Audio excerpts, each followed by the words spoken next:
UIL, in kind of a surprise move, released the conference cutoff numbers. Usually these are not released until later in the year, around December, but we got them about a month early. And so what does this mean? Let me give you a big overview.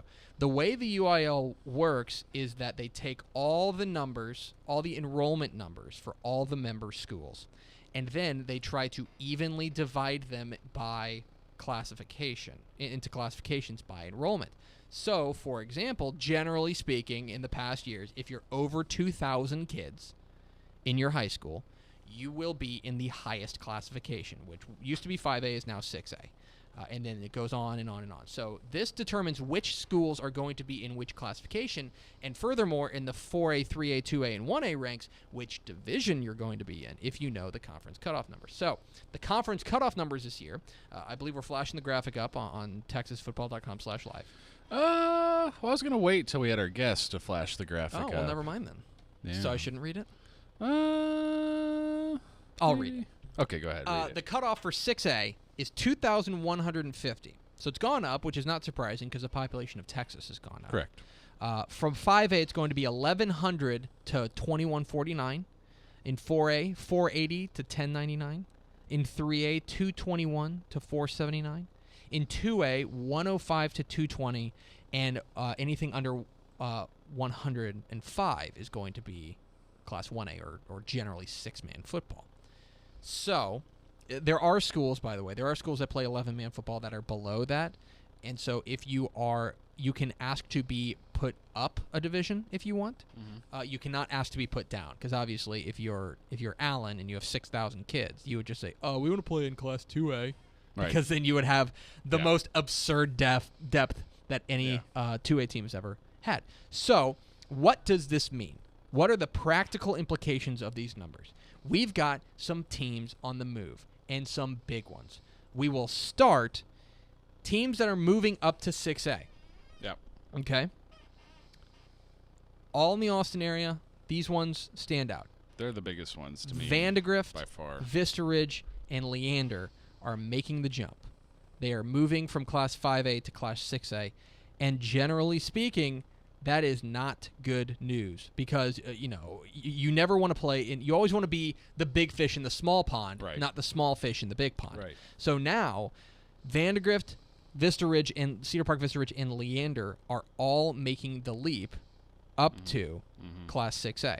Also making the leap up to Class 6A, I'll throw these out there, John Tyler, that was something we kind of saw coming. So Tyler Lee will now have another 6A team in East Texas. Yep. John Tyler's making the leap. Wiley, McKinney, Fort Bend Ridge Point down in the Houston area. And how about Richmond George Ranch? You want to talk about a team that kind of a program that's been on the rise.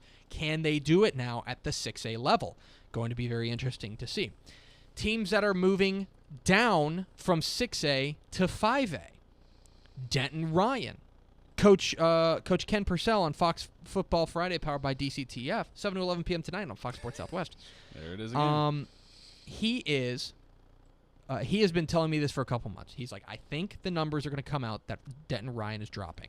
Right. That's a big deal because they are really good this year and they're really young. Yep, that's the key. So you want to talk about being a very good team at Class 6A and now dropping down a classification? Yep. That's big news.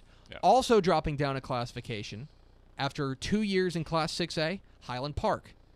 The joke was always that, what's the cutoff for the biggest classification? Well, it's Highland Park -1.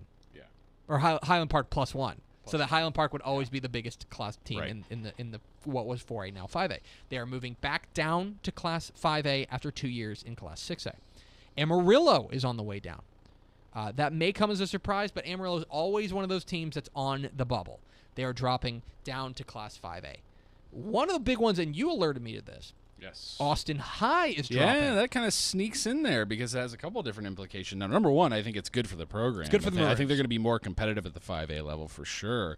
But there's a huge rivalry at stake there with Westlake. Yeah, so will Austin and Westlake find a way to keep that rivalry going? I hope so. That's just a tremendous rivalry. Yep. And I hope that stays in the fold. And then back in the DFW area, Colleyville Heritage is dropping to 5A. That is, you want to talk about giving Joe Willis a former Cedar Park coach, a fabulous coach.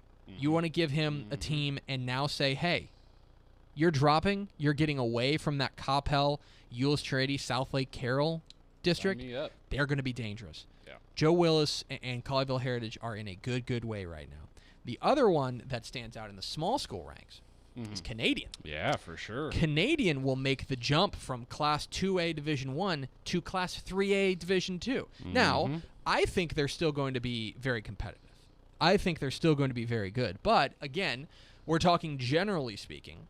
When you make a move up in a classification, you become the smallest fish in the bigger pond. So, for Canadian, this is not a good move for them. This is not a good day for them. But, hey, flags fly forever. You go get yourself a championship, and I imagine they'll forget about moving up to Class 3A Division 2 real quick. Yeah, maybe. Few things, but those were the ones that really stood out. Thought it was interesting that the UIL decided to release these because for generally speaking, so realignment and the districts will come out in February, as I always do, pretty much the day before signing day.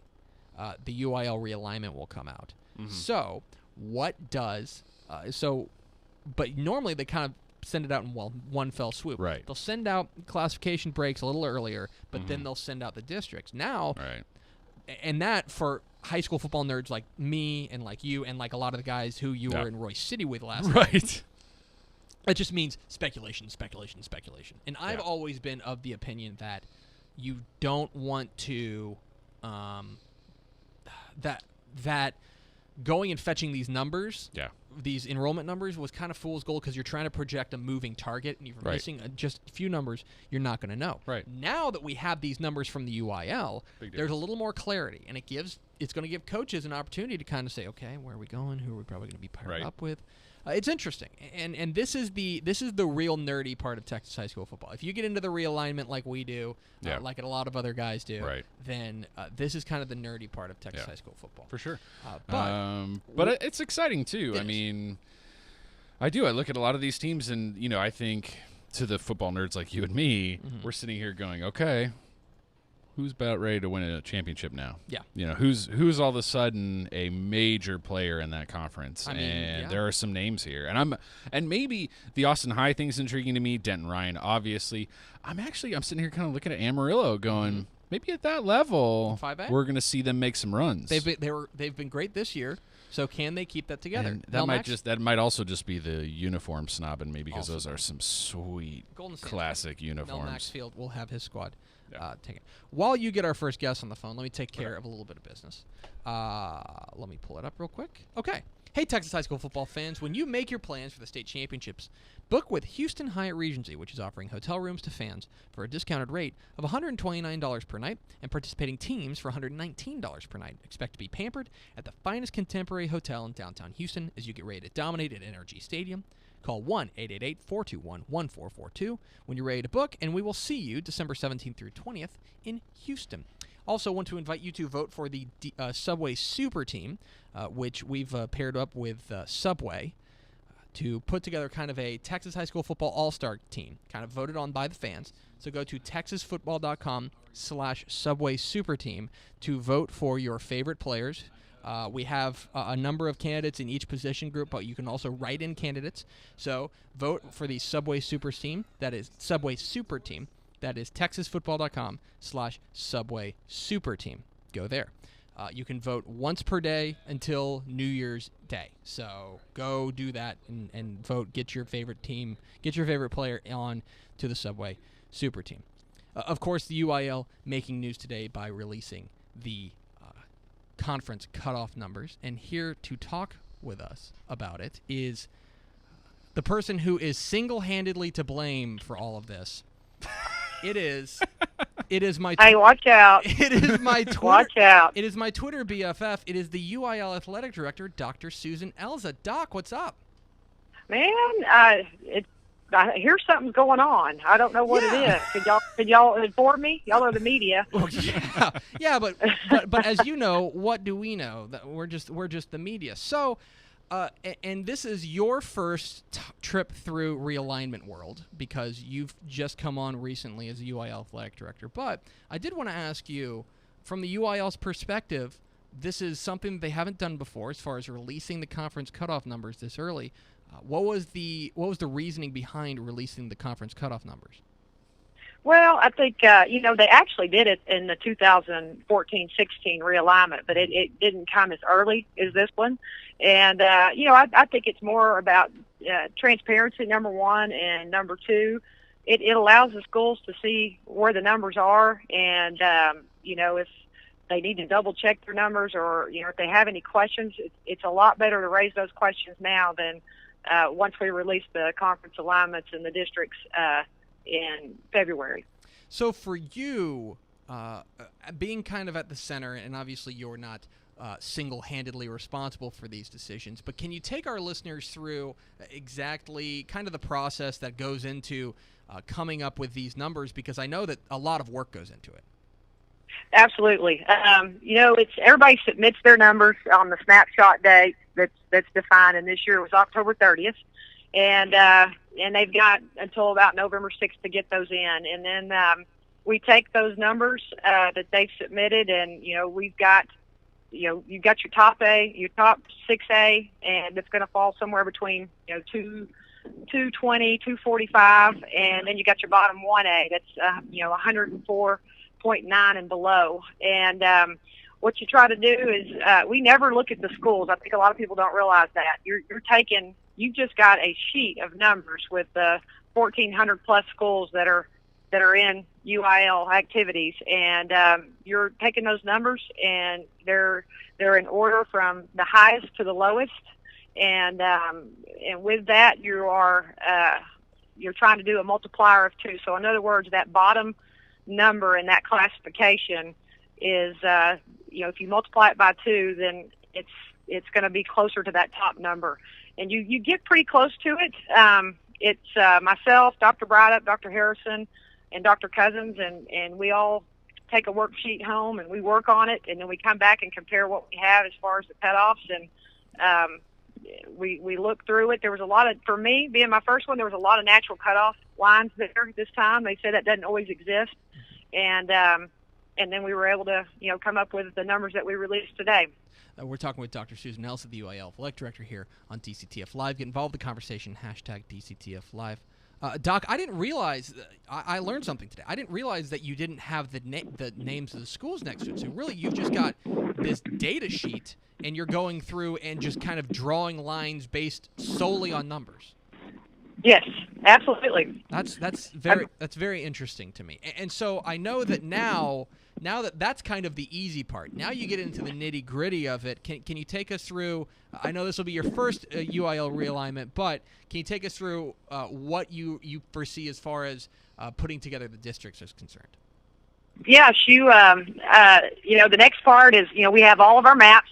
We keep them in a locked room that nobody can see them. We'll start pinning the maps based on the classifications. Each classification will get a different pin. You want to get them all pinned, make sure they match up. There's a lot of double checking. You want to make sure pins didn't fall out. And then the rubber band comes out where you actually start building the districts. And that'll be a process through the month of December and January that'll take us all the way up until February 1st. I mean, with as many schools as we have, it's just that part. It will be probably the most grinding part because it just takes a lot of time, and we'll start that process actually next week. I imagine that it's a bit like herding cats in a lot of regards, with all these schools and trying to figure out where to put them all. Now, yes. From your perspective, you are in your first year as UIL Athletic Director, so I want to know, what do you think of the gig? What do I think of the gig? The overall gig or the R&R part of it? Which one? I'll tell you what. We'll start with the more specific one, the realignment and reclassification one. What do you think of this so far?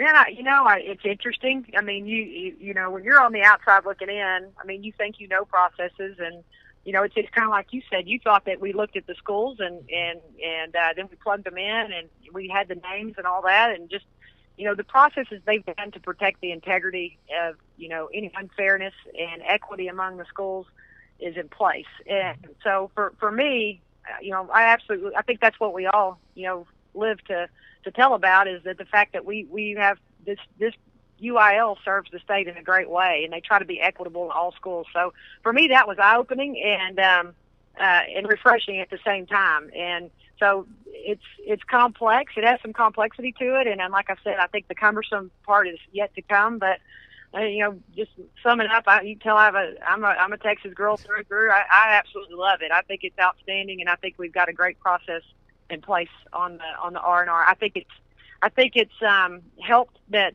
this will be our second year to release the numbers early, and and from there, that all the big mystery that remains is what district will you land in. Absolutely. There's still some mystery. And so now we're talking with Dr. Susan Elza, the UIL Athletic Director here on DCTF Live. Get involved with the conversation. #DCTF Live. And now I want to ask you the bigger question, which is, you haven't been on the job long. This is your first year as the UIL Athletic Director. So, so far, what are you thinking of your new gig and your fancy new title? You know what? First of all, I'm grateful, and it's I'm a coach through and through. I've said it 100 times. I mean, a lot of people, it strikes me funny to hear somebody call me coach, Dr. Elza, because I just really kind of look at myself as a coach, and I hope I feel like I represent all coaches in this state, from football to volleyball to tennis to golf. I mean, it's just, they put in a lot of hard work, and you want to make sure that the rules and all the things that we have in place in athletics line up for them to be great experiences.